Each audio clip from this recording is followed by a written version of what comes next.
and sit down.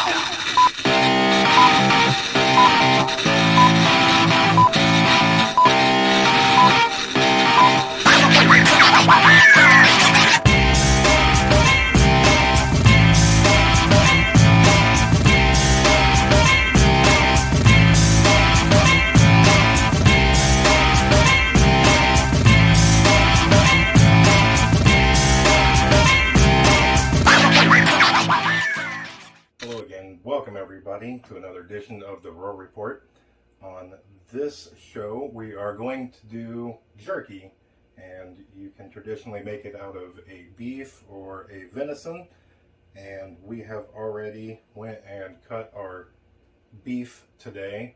We usually do it in a 1/8 inch to maybe a 3/8 depending on what you like.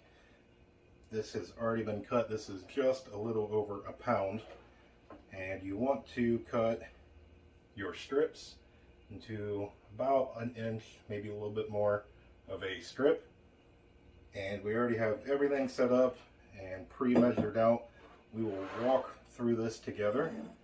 And so first, what I like to do is you take whichever meat that you are going to use and you're going to put it into your bowl. And I like to spread them around a little bit, just so that way when you pour your seasonings on, everything will be covered. And get them all into your bowl, just like that right there. And then we are going to first do our salt. We are going to be using a pink curing salt with this one. If you are going to eat this pretty quickly, within 1 to 3 days. Usually jerky does not last long around here, or if I take it into work. So we usually gets eaten pretty quickly, so I use a little less salt. Usually per pound you want about a teaspoon of this. If you are going to use this in a scenario where you want this to last a month longer, I would recommend maybe doing a little bit more of a salt. This is going to be to your preference, if you like it a little salty, a little less salty. And you're just going to sprinkle this over there.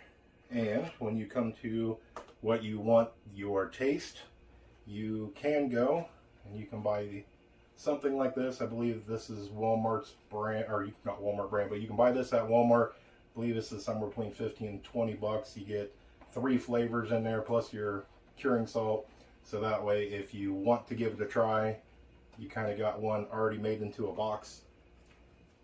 But what we do is we have mixed up our own blend here, and normally what we do is out of our blend we take and do our peppers and different things out of the garden, and we take and put them in the dehydrator, and then we grind them up and save them, and so that way we can do mixes like this anytime that we want.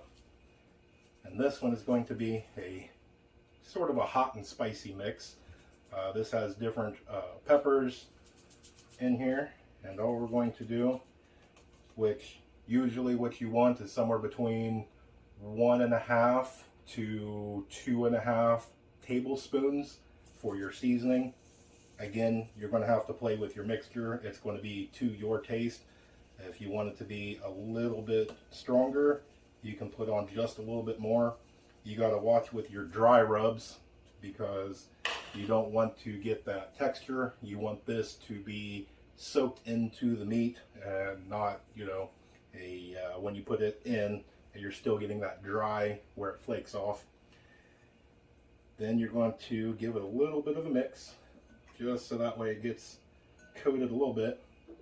And then I do about 2.5 ounces of water, just to give it a little bit more of a way that it can mix in with everything and give it some juices to soak in. And you're just going to want to mix this for just about a minute or so, and just making sure that everything gets picked up and put through your fingers, so that way all your rub gets spread around nice and even. And once you get everything all blended in there, making sure that everything's pretty well covered and coated, you will take a Ziploc bag and you are going to store this into your bag and put it into your fridge. Usually I recommend the bottom shelf of your fridge for about 24 hours to let this do all of its soaking, and so that way all the flavor gets in there and has time to get right into the meat, just like that. And so what we will do is we will put this into the bottom of the fridge. We will come back in 24 hours and we will continue on the process on how to cook, and then we will see how it all tastes here after it's done cooking. Alright, and we are back after the meat has time to sit. And if you will notice, before we went on our break, we had a little bit of a liquid smoke. And usually, because this stuff is a little strong, on my taste, I usually add it in right now instead of letting it sit for that long in it. So that way it still gives the flavor, but it's not as strong. It's more of a subtle hint to it. I usually let that just get in there just like that. And what we will do is dump this out, and you will take, look at the color, how beautiful that turned out, and we will take our first rack and we will just start laying our strips on here, so that way everything has room that air can get around it. So you don't want to be too close, but you want to try and get as much on here as you can so you can make the most out of this batch.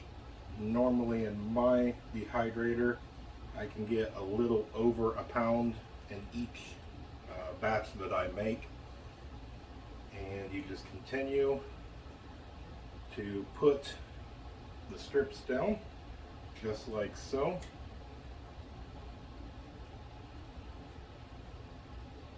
Until you get your tray completely filled up. And then on my dehydrator I put it on the highest setting. If you're going to do this over a stove, you're probably going to want it on the lowest setting.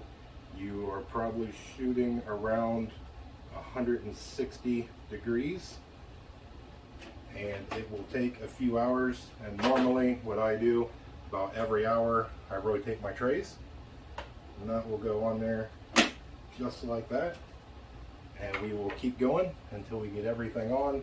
We'll get everything turned on, we'll let it sit for a couple hours, and then when we come back we'll show the finished product and see how it tastes. Alright, and we are back after about 5.5 hours. And what I did during this is, as you dehydrate, your strips will shrink, and then you can start moving them from one layer down to another layer, so that way you can, as I did, start a complete another batch. So what I'm going to do is I'm going to remove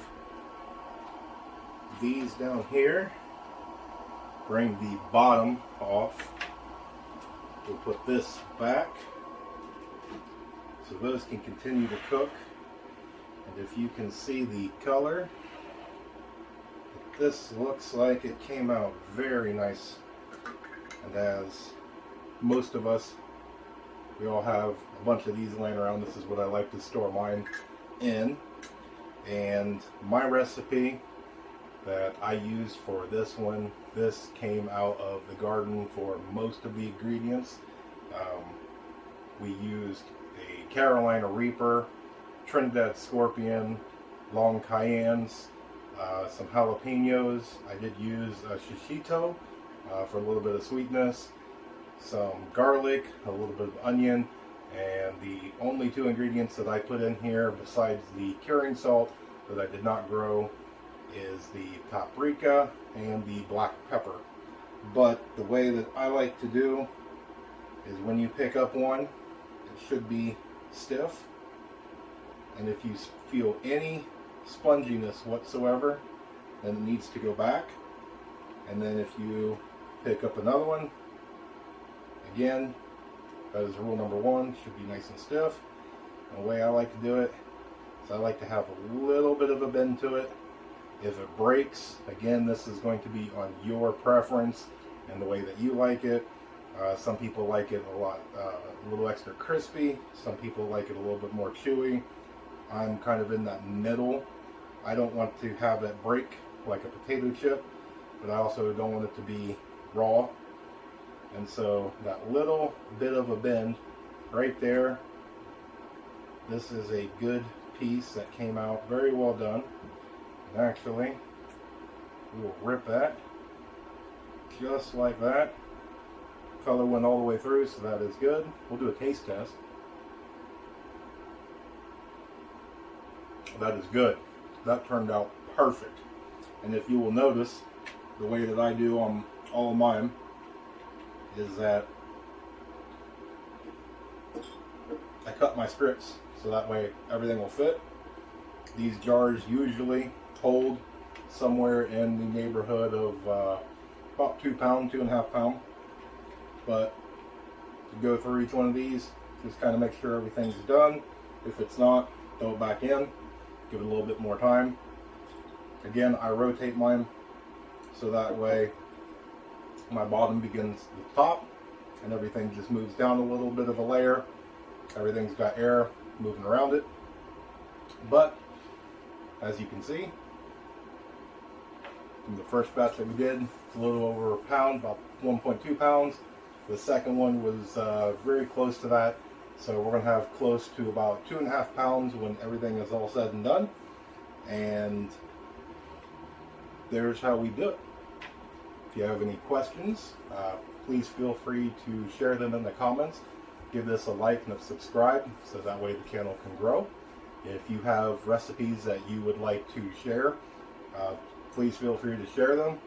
And maybe we'll do another video or so in the future. And we'll try some of your recipes as well. And with that, remember to stay united. We're all prepping in this together.